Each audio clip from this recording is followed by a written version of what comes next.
ধুর, প্রত্যেকদিন সন্ধেবেলায় কী খাবো কিছু খুঁজেই পাই না। আর একঘেয়েমি মুড়ি চিড়ে খেতেও ভালো লাগে না। তা আজকে ভাবলাম কিছু যদি একটা করে খাওয়া যায়।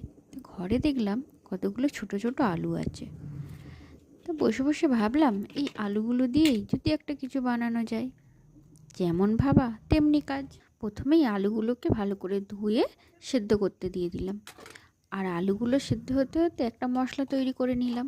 মশলাটা তৈরি করতে 2 চামচের মতো বেসন, একটু কর্নফ্লাওয়ার, একটু লঙ্কা গুঁড়ো, একটু হলুদ গুঁড়ো, একটু ভাজা মশলা, একটু গোলমরিচ আর সামান্য স্বাদ মতো নুন দিয়ে বেশ করে মিশিয়ে সাইড করে রেখে দিলাম। তারপরে আলুগুলো সেদ্ধ হয়ে গেলে খোসাটা ছাড়িয়ে একটু হাত দিয়ে চেপটে নিলাম। এবার ওই মশলার মধ্যে আলুগুলোকে ভালো করে কোডিং করে তেল গরম করে তেলের মধ্যে বেশ লাল লাল করে ভেজে তুলে নিলাম।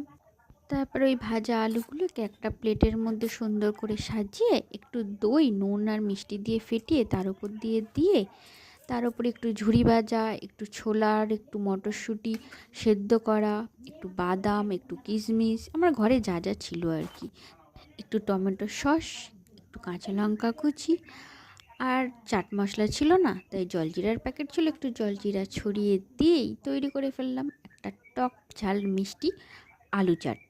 ভালো মতো হয়তো সাজাতে পারিনি, কিন্তু খেতে না দারুণ হয়েছিল।